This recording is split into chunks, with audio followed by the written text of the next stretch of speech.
ॐ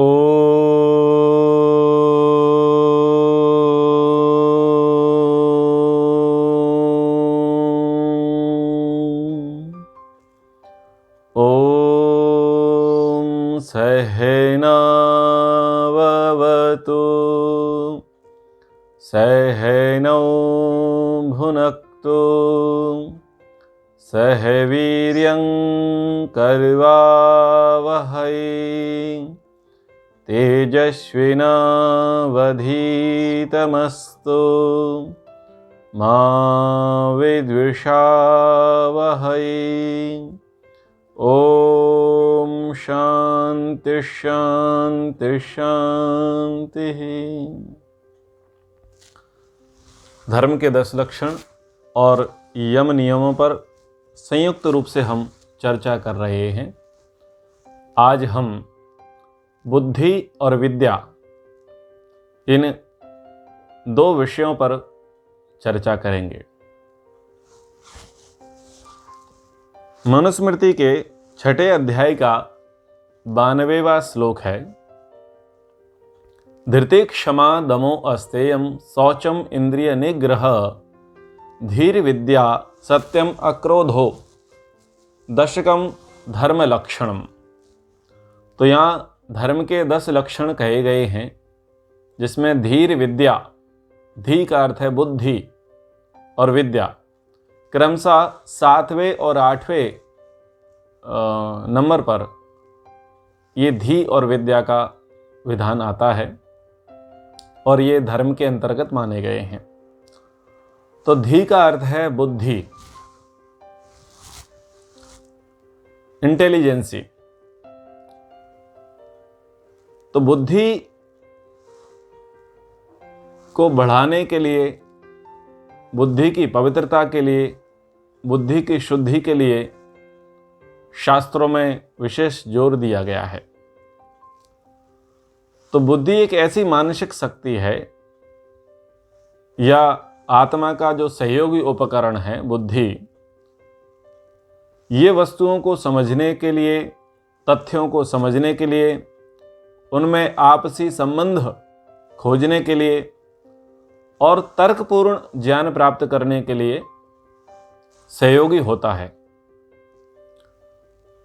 क्योंकि बुद्धि ही मनुष्य को, जो उसके जीवन में अलग अलग प्रकार की परिस्थितियां आती हैं, उनको ठीक से समझने, उसके अनुकूल होने और उसके आधार पर व्यवहार करने के लिए हमें प्रेरित करती है, हमें सहायता करती है। सांख्य दर्शन में इस बुद्धि के लिए कहा गया अध्यवसायो बुद्धि, यानी निर्णय करने का, निश्चय करने का जो साधन है वो बुद्धि है। जो किसके लिए है? जीवात्मा के लिए। जीवात्मा का जो मुख्य साधन है वह है बुद्धि, जिससे हम निर्णय करते हैं। और वो परमात्मा ने मनुष्य को इसलिए दी है कि इस बुद्धि का प्रयोग करके मनुष्य अपने इष्ट लक्ष्य, तो किसी का इष्ट लक्ष्य क्या है? भोग, और किसी का इष्ट लक्ष्य क्या है? अपवर्ग। तो वो भोग और अपवर्ग को सिद्ध कर सके। सांसारिक सुख के उपभोग के लिए अथवा भौतिक संसाधनों से यथार्थ लाभ प्राप्त करने के लिए किसकी सबसे अधिक आवश्यकता है? बुद्धि की। तो बुद्धि के प्रयोग से ही व्यक्ति क्या करेगा?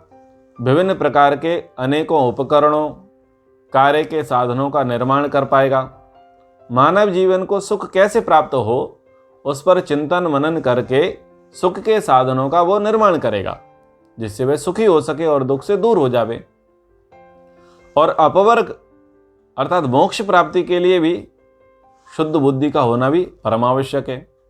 क्योंकि बुद्धि विहीन व्यक्ति जब स्वाध्याय और सत्संग का लाभ ही नहीं ले सकता, तो ऐसी स्थिति में उसकी आध्यात्मिक उन्नति तो होने से रही।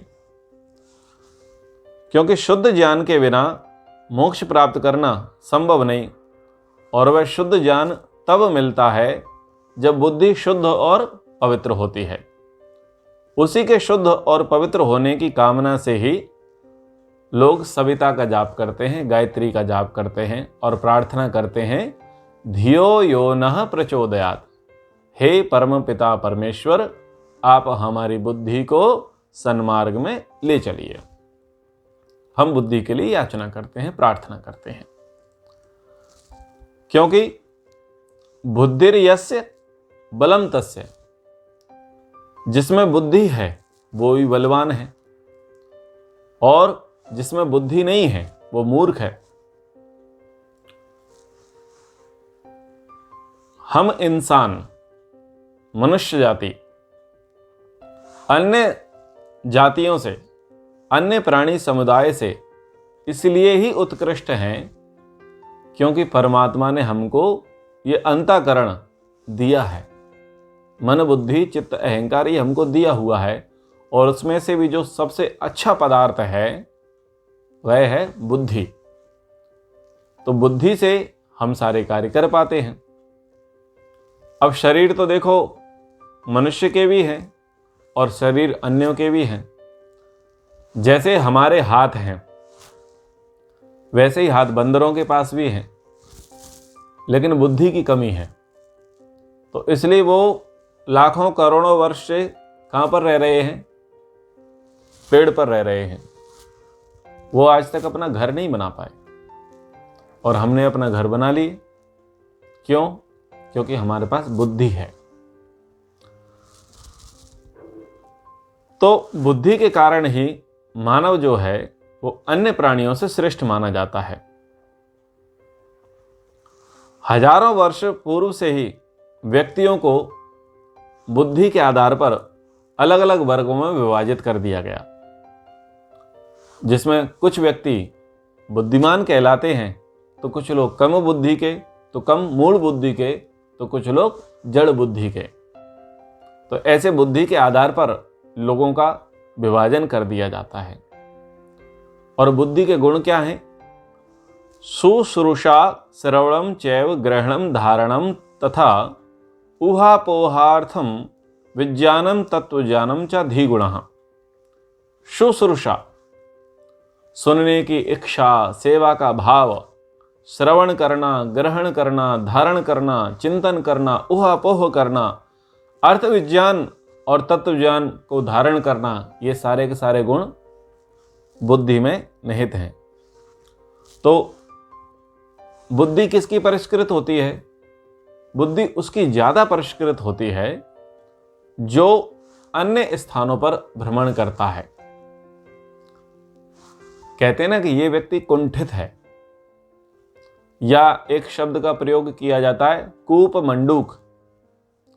तो कूप मंडूक का अर्थ होता है कुएं का मेंढक। और कुएं के मेंढक की उपमा क्यों दी जाती है कि जो कुएं का मेंढक है वो कुएं में रहता है और उसको ये लगता है कि बस यही संसार है, यही है सब कुछ। लेकिन कुएं के मेंढक की अपेक्षा जो नदी का मेंढक होगा या तालाब का मेंढक होगा, उसकी जो सोच है, उसकी जो बुद्धि है, उसकी जो समझ है, वो कुएं के मेंढक की अपेक्षा बहुत अधिक विस्तृत होगी। यानी एक व्यक्ति गांव में रहता है तो वो कुछ आसपास के गांव, पंचायत, ग्राम पंचायत इनको ही जानता है, अधिक को नहीं जानता। उसको लगता है कि बस यही भारत है, यही दुनिया है। तो ऐसा सोच करके वो उसी आधार पर काम करता है। यानी उसकी जो सोच है वो संकुचित हो गई है, अविकसित है। लेकिन जो छोटे नगरों में रहता है उसकी बुद्धि ग्रामीण परिवेश से बेहतर होती है। और छोटे नगरों की अपेक्षा जो महानगरों में रहता है, उस महानगर में रहने वाले की उन अन्य नगरों, छोटे नगरों और ग्रामीण क्षेत्र के परिवेश से उसकी और बुद्धि थोड़ी और एडवांस होती है। और ऐसे ही जो देश देशांतर में भ्रमण करता है उसकी अन्य लोगों की अपेक्षा बुद्धि और एडवांस होती है। यस्तु संचरते देशान यस्तु सेवेत पंडितान तस्य विस्तारिता बुद्धि तैलम बिंदु रिवाम्भसी। यानी जो देशों में घूमता है और पंडितों की सेवा करता है, विद्वानों का सानिध्य प्राप्त करता है, उसकी बुद्धि पानी में तेल के बिंदुवत विस्तृत होती चली जाती है। जैसे पानी में तेल की बूंद डाल दी जाती है तो बूंद विस्तार को प्राप्त करती है, वैसे ही जो व्यक्ति देश देशांतर में भ्रमण करता है और विद्वानों का सानिध्य प्राप्त करता है, उसकी बुद्धि का विस्तार होता चला जाता है। तो बुद्धि का विस्तार कैसे हुआ? ज्ञानी जन हैं, विद्वत जन हैं, पंडित जन हैं, उनकी सेवा शुश्रूषा करने से, उनकी संगति करने से उनको विविध प्रकार का ज्ञान प्राप्त हुआ। और अन्य स्थानों पर जब भ्रमण करते हैं तो बुद्धि की फ्लेक्सिबिलिटी बढ़ जाती है, बुद्धि की क्षमता बढ़ जाती है। अब यही व्यक्ति यदि स्वाध्याय करेगा, शास्त्र मनन करेगा, चिंतन करेगा, तो उसकी बुद्धि का स्तर और बढ़ जाएगा। अब बुद्धि डिपेंड करती है कि आपकी संगति कैसी है। यदि तामसिक प्रवृत्ति के लोग आसपास हैं तो बुद्धि तमोगुण प्रधान हो जाएगी। यदि राजसिक प्रवृत्ति के लोग आसपास हैं और हम भी उसमें इन्वॉल्व्ड हैं तो बुद्धि रजोगुण प्रधान हो जाएगी। और यदि सात्विक परिवेश है तो बुद्धि कैसी हो जाएगी? बुद्धि सात्विक हो जाएगी। अब बुद्धि सात्विक हुई, विचार सात्विक होंगे, विचार सात्विक होंगे तो कार्य भी सात्विक होंगे। अब आप किसी नाली के पास रहने वाले, गंदे नाले के पास रहने वाले, झुग्गी झोपड़ बस्ती के पास रहने वाले व्यक्तियों को देखिए, वो वहां बड़ी शांति से रहते हैं, खुशहाली से रहते हैं, उनको कोई तकलीफ नहीं है। क्यों नहीं है? क्योंकि उनका परिवेश ही सारा ऐसा है। वो जो कंपैरिजन करते हैं वो आस पड़ोस के लोगों से ही अपना कंपैरिजन करते हैं। लेकिन जब हम उनके पास जाते हैं तो हमें क्या लगता है कि ये लोग अभी स्लम एरिया में रहते हैं, इन लोगों का बुद्धि विकसित नहीं है, अविकसित है और ये बहुत पिछड़े हुए हैं। हम क्यों कहते हैं? क्योंकि हम उनकी अपेक्षा बहुत अच्छे क्षेत्र में रह रहे होते हैं। तो वो जो गलत क्षेत्र में या छोटे क्षेत्र में रह रहे हैं वो बुद्धि के आधार पर हैं, और आप जो अच्छे क्षेत्र में रह रहे हैं, अच्छे लोगों के पास रह रहे हैं, वो किस आधार पर है? बुद्धि के आधार पर है।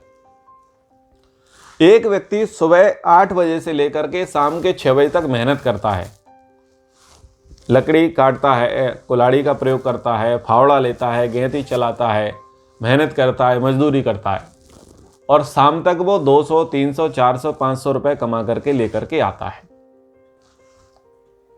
और एक व्यक्ति है जिसके पास जाते हैं, वो केवल हाथ पकड़ता है, थोड़ा सा टेस्ट करता है, थोड़ी सी जांच करता है और आपसे 200, 300, 500, 1000 रुपए फीस के रूप में ले लेता है। एक व्यक्ति ने उतने पैसे 1 मिनट में कमा लिए और एक व्यक्ति ने उतने ही पैसे कमाने के लिए सुबह से शाम तक का परिश्रम किया। तो ये परिश्रम कैसे हुआ? ये हुआ बुद्धि के आधार पर। यानी उसकी बुद्धि का लेवल कम था, इसलिए वो शारीरिक परिश्रम करता रहा, और जिसकी बुद्धि का लेवल हाई था उसने क्या किया? उसने 1 मिनट में उतनी राशि कमा ली। ठीक उसी प्रकार से बहुत सारे लोग जो पूरे महीने भर में कमाते हैं, किसी की पगार 20 है तो किसी की 30 है तो किसी की 40, किसी की 50, किसी की 1 लाख। तो जितना परिश्रम करके, जितना मेहनत करके व्यक्ति महीने भर में कमाता है, उतना पैसा कोई कोई व्यक्ति 1 दिन में कमा लेता है। और जैसे कोई व्यक्ति पूरी जिंदगी भर में जितना पैसा कमाता है, उतना पैसा बहुत सारे लोग तो 1 दिन में ही कमा लेते हैं। तो वो जो कमा पा रहे हैं अर्थ के क्षेत्र में, जो आगे बढ़े हुए हैं, वो किस आधार पर बढ़े हैं? बुद्धि के आधार पर। ऐसे ही धर्म का ले लो, ऐसे ही काम का ले लो, और ऐसे ही मोक्ष का ले लो। ये मैंने आपको अर्थ का एग्जाम्पल दिया। तो ये जो भिन्नताएं दिखती हैं, ये भिन्नताएं किस आधार पर है? बुद्धि के आधार पर है। तो बुद्धि को बढ़ाना है, और बुद्धि को बढ़ाना क्या है? वो है हमारा धर्म। तो बुद्धि को बढ़ाना धर्म है, उसे शुद्ध पवित्र बनाकर धर्म कार्यों में लगाना धर्म है, और शुद्ध बुद्धि को धारण करना ही धार्मिकता का क्या है? लक्षण है। तो बुद्धि को बढ़ाने के लिए क्या करें? सत्य का प्रयोग करें, क्योंकि इससे विलक्षण गुणों में अभिवृद्धि होती है। सत्संग करें, स्वाध्याय करें, श्रवण करें, जप करें, ध्यान करें। इसके करने से क्या होता है? बुद्धि तीक्ष्ण होती है, विकसित हो जाती है। सात्विक आहार विहार दिनचर्या रखें, क्योंकि शुद्ध बुद्धि के लिए पूर्ण सात्विक आहार, ध्यान, शुद्ध ज्ञान की बहुत आवश्यकता होती है। समाधि की अवस्था में जिस ऋतंभरा प्रज्ञा, सत्य को ग्रहण करने वाली यथार्थ बुद्धि की प्राप्ति होती है, उसके द्वारा जो ब्रह्म का साक्षात्कार का मार्ग सरल हो जाता है, वो बुद्धि के शुद्ध होने पर, चित्त तथा मन के शुद्ध हो जाने पर होता है। तो जिससे किसी प्रकार के मनोविकार की स्थितियां प्रकट नहीं होती हैं, दूर हो जाती हैं। तो शुद्ध बुद्धि के लिए क्या करना पड़ेगा? शास्त्रों का अध्ययन करना पड़ेगा, स्वाध्याय करना पड़ेगा, सेवा करना पड़ेगा और मेडिटेशन करना पड़ेगा, जप करना पड़ेगा, सात्विक आहार विहार रखना पड़ेगा और सत्संग करना पड़ेगा, विद्वानों का सानिध्य प्राप्त करना पड़ेगा। तो उससे क्या होगा? हमारी बुद्धि डेवलप हो जाएगी और डेवलप होने से क्या होगा कि हमारा जो पिछला स्तर था, उस पिछले स्तर से आज हम बेहतर स्तर को प्राप्त कर लेंगे। अगर आप देखें और विचार करें कि आप 5 वर्ष पहले कैसे थे, 10 वर्ष पहले कैसे थे, लेकिन आप पुरानी पिक्चर मत देखिए अपना कि मैं 5 साल पहले कैसा लगता था, 10 साल पहले कैसा लगता था और आज मैं कैसा हूं। पहले मैं लो वेटेड था, हाई वेटेड था, सुंदर था, कुरूप था, उसको मत देखिए। ये देखिए कि वो दौर में मेरे कार्य कैसे थे और आज के दौर में, आज के परिवेश में मेरे कार्य कैसे हैं। तो जो आपको अंतर दिखाई देगा, उसका एक बहुत बड़ा कारण होगा बुद्धि। यानी उस समय आपकी बुद्धि का स्तर क्या था और आज के समय में आपकी बुद्धि का स्तर क्या है। तो बुद्धि के स्तर पर क्या हुई? आपकी उन्नति प्रगति निश्चित होती है। यदि बुद्धि का स्तर गिर गया है तो उन्नति गिरेगी, उन्नति नहीं होगी, पतन हो जाएगा। और बुद्धि का स्तर अच्छा है तो क्या होगा? हम उन्नति प्रगति करेंगे। तो बुद्धि नष्ट कैसे होती है? बुद्धि नष्ट होती है अपने आप में अतृप्त रहने से, असंतुष्ट रहने से, किसी के प्रति राग द्वेष करने से, भयभीत होने से, क्रोध करने से। इससे क्या होगा? बुद्धि कमजोर होती है। जो काम है, काम वासना है, और हम जो इच्छा करते हैं कि यदि ये मिल जाए तो मैं सुखी हो जाऊं, ये मिल जाए तो मैं सुखी हो जाऊं, लेकिन मिलता नहीं है और हम क्या हो जाते हैं? कुंठित हो जाते हैं, परेशान हो जाते हैं। और जब परेशान होते हैं तो क्या होता है? बुद्धि जो सही ट्रैक पर चलनी चाहिए वो सही ट्रैक पर नहीं चलती, वो रॉन्ग वे में चलने लग जाती है। तो बुद्धि को हमको आगे बढ़ाना है, बुद्धि को शुद्ध पवित्र करना है। तो उसके लिए मैंने आपको नियम भी बताए, विधान भी बताए, तरीके भी बताए और बुद्धि का जो कंपैरिजन भी मैंने आपको बताया। लोगों में जो भिन्नताएं देखी जाती हैं वो बुद्धि के आधार पर होती हैं। तो बुद्धि की शुद्धि करना क्या कहा गया? ये धर्म है। और जिसकी बुद्धि शुद्ध है, पवित्र है और जो धार्मिक कार्यों में लगा हुआ है, उसी को क्या कहा जाएगा? उसको कहा जाएगा कि भाई ये व्यक्ति धार्मिक है। तो ये बुद्धि का चैप्टर अब हम यहाँ पर विराम करते हैं। अब हम विद्या पर बात करते हैं। तो धर्म के 10 लक्षणों में विद्या का जो क्रम है वो 8वें पर आता है। तो विद्या प्राप्त करना क्या है? धर्म है। जो विद्यावान है वही धर्म को अन्यों की अपेक्षा अधिक समझकर धारण करने का सामर्थ्य रख पाता है। इसलिए विद्या की प्राप्ति के संबंध में आचार्य चाणक्य जी ने क्या कहा? माता शत्रु पिता वैरी येन बालो न पाठितः न शोभते सभा मध्ये हंस मध्ये वको यथा। तो वो माता पिता शत्रु हैं जो बालक को नहीं पढ़ाते। येन बालो न पाठितः, तो यहां पढ़ाने का अर्थ क्या है वो समझना पड़ेगा। जो आज की जो पढ़ाई लिखाई है वैसी पढ़ाई लिखाई नहीं है। यहां पर पाठता का अर्थ है विद्या से। जो शास्त्रीय विद्या है, जो जीवन जीने की शिक्षा है, वो जीवन जीने की शिक्षा यदि हम बच्चों को नहीं देते तो वो माता पिता क्या है? उनके शत्रु हैं। तो व्यक्ति का धर्म है, व्यक्ति का धर्म है कि वो विद्या को प्राप्त करे। माता पिता का कर्तव्य है कि वो अपने बच्चों को विद्या प्राप्त करावे। राजा का कर्तव्य है कि उसके राज्य में 8 वर्ष से ऊपर की युवक कन्या, 8 वर्ष से ऊपर का बालक घर में ना रहे, वो विद्या पुरुष बने, विद्यावान बने, विद्यावती बने, और विद्या के अर्जन के लिए कहाँ जाए? वो गुरु के सानिध्य में जाए। पिता के घर को छोड़ करके गुरु के घर, पिता के कुल को छोड़ करके गुरु के कुल में जाए। तो क्यों जाए? ताकि वो विद्या की प्राप्ति कर सके, विद्या का अर्जन कर सके। क्योंकि रूप यौवन संपन्ना विशाल कुल संभवा विद्याहीना न शोभन्ते निर्गंधा एवं किंशुकः। रूप संपन्न व्यक्ति है, यौवन संपन्न व्यक्ति है, और चाहे वो अच्छे कुल में व्यक्ति क्यों ना पैदा हो, क्या सुंदर रूप दिखने मात्र से, क्या अच्छे शरीर होने मात्र से, अथवा बड़े कुल में पैदा हो लेने मात्र से क्या उसको सुख, शांति, समृद्धि प्राप्त हो जाएगी? क्या उसे प्रसिद्धि प्राप्त हो जाएगी? क्या वो स्वयं का कल्याण कर पाएगा? नहीं कर पाएगा।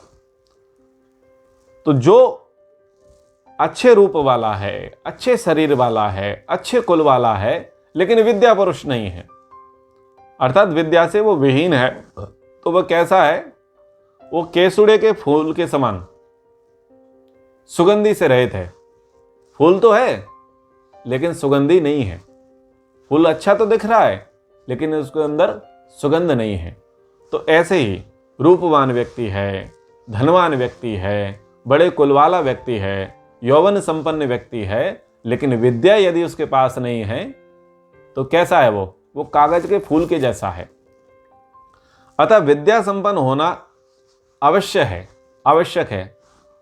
और कुल तो ऊंचे नीचे होते रहते हैं, शरीर का किसी का छोटा बड़ा होता रहता है, कोई काला है, कोई पीला है, कोई गोरा है, कोई ऐसे ऐसे, ये तो सब चलते रहते हैं, पर इसका कोई औचित्य नहीं है।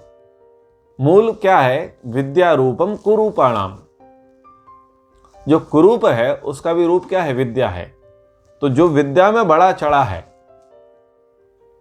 तो उसके आप फिजिकल स्ट्रक्चर पर फोकस नहीं करेंगे। फिर जो विद्यावान व्यक्ति है उसके फिजिकल स्ट्रक्चर पर फोकस नहीं करेंगे।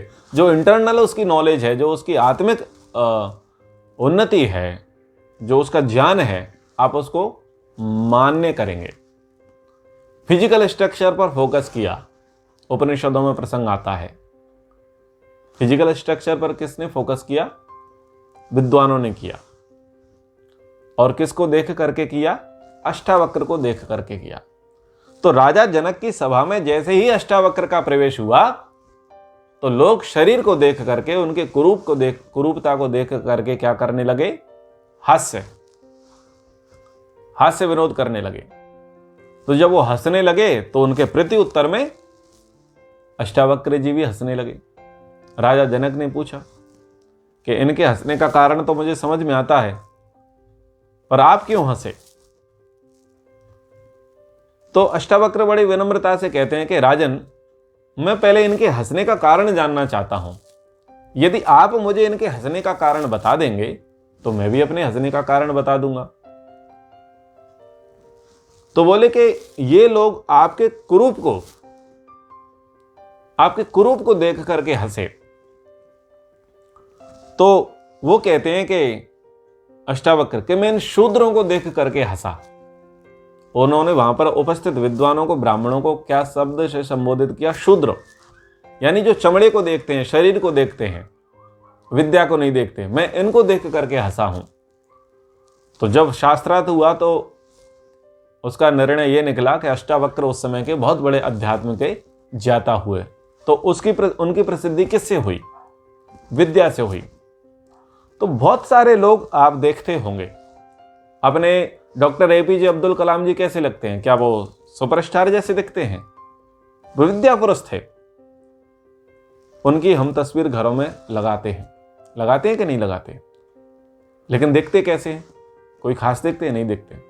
ऐसे बहुत सारे लोग हैं जो शरीर से अच्छे नहीं दिखते, जो बड़े कुल में पैदा नहीं हुए, जो रूप भी उनका अच्छा नहीं है, लेकिन विद्या पुरुष होने के कारण, विद्यावती होने के कारण हम उनको आदर पूर्वक सम्मान देते हैं, उनकी तस्वीरें भी घर में रखते हैं, उनके चौराहे पर भी नाम होते हैं, उनके नाम पर सड़कें भी होती हैं, मार्ग भी होते हैं।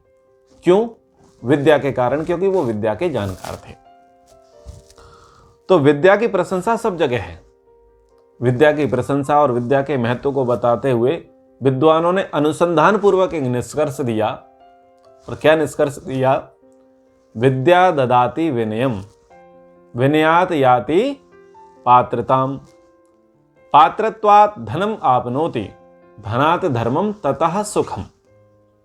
तो विद्या क्या करेगा?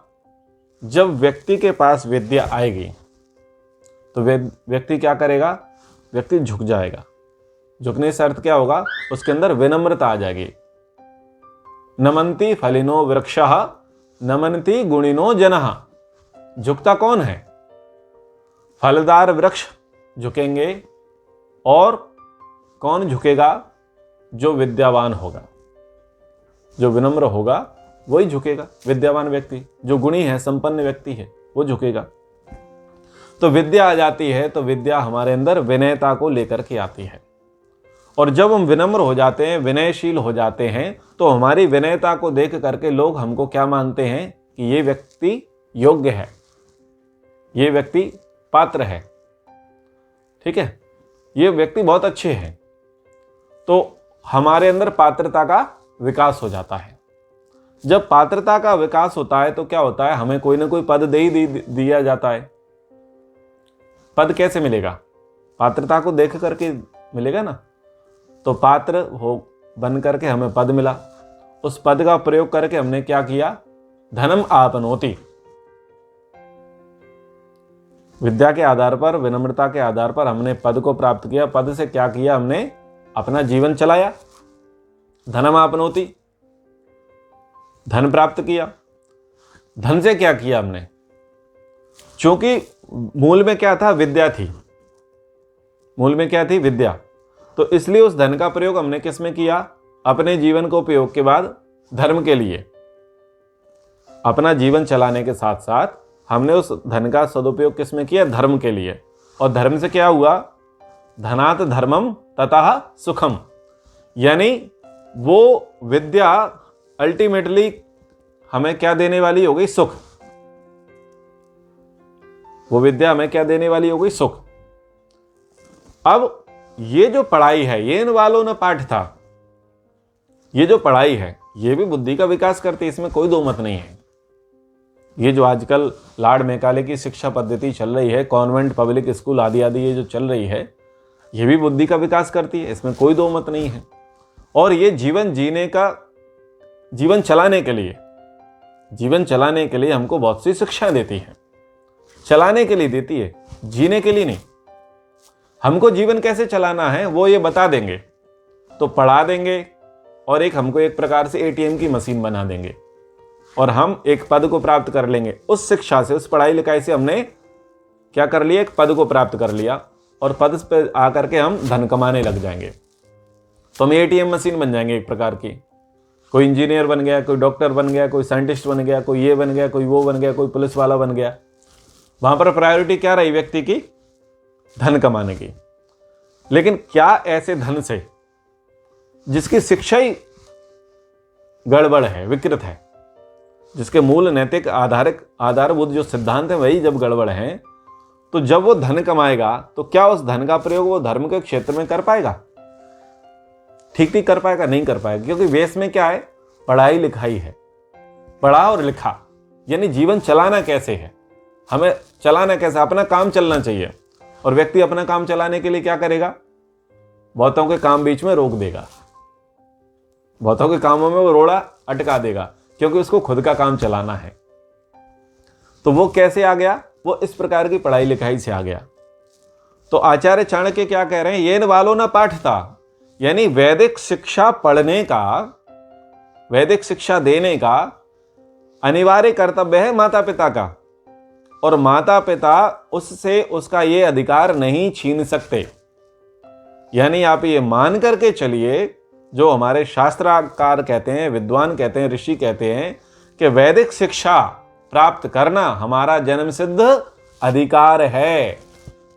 इसका यह अर्थ निकलेगा, वैदिक शिक्षा प्राप्त करना यानी जीवन जीने की कला, जीवन जीने की शिक्षा, अध्यात्म की शिक्षा, कि हम मन को कैसे वश में रखें, बुद्धि को कैसे शुद्ध पवित्र रखें, अंतःकरण को कैसे स्वच्छ रखें, इंद्रियों से कैसे प्रयोग करें, आत्मा में हम कैसे निराभिमानता लाएं, हम काम, क्रोध, लोभ, मोह, ईर्ष्या, द्वेष, आलस्य, निंदा, चुगली, अहंकार को कैसे अपने अंदर से दूर भगाएं, हम इस संसार से कैसे यूटिलाइज करें, इसका कैसे प्रयोग करें और हम भगवान के कैसे प्यारे बने।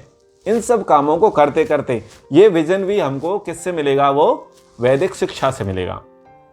तो वैदिक शिक्षा प्राप्त करना हमारा कौन सा अधिकार हो गया? जन्म सिद्ध अधिकार है। तो यदि कोई माता पिता अपने बच्चों को वैदिक शिक्षा नहीं देता तो वो कौन है? आचार्य चाणक्य की माने तो वो माता पिता उस बच्चों के क्या हैं? शत्रु हैं।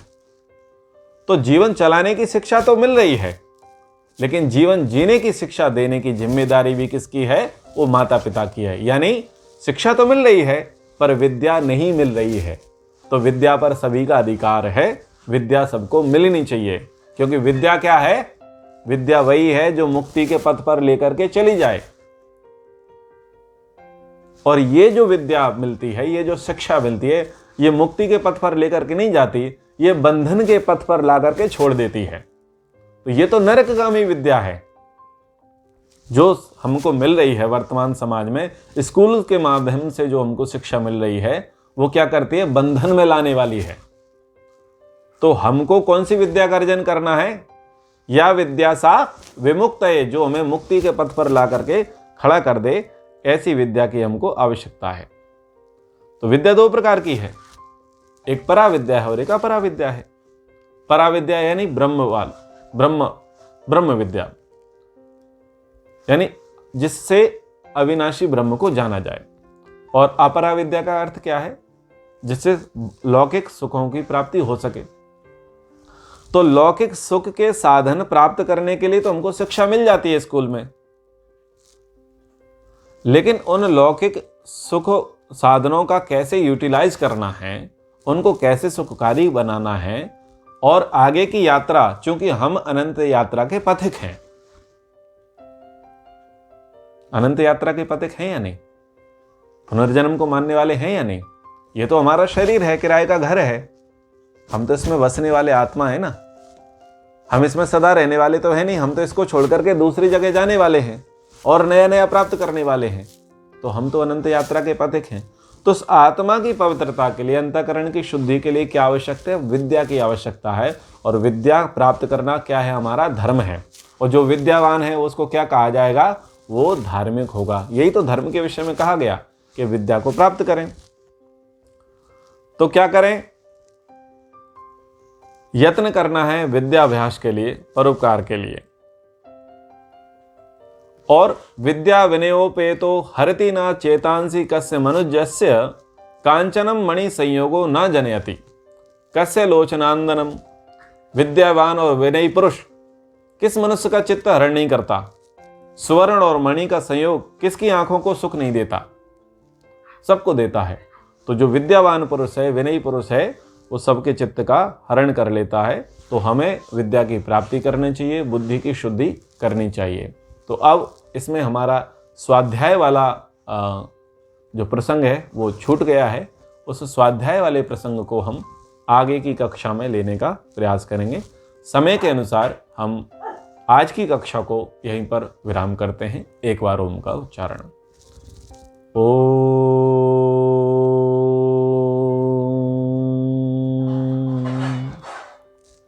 सर्वेभ्यो नमः। सभी को सादर नमस्ते जी।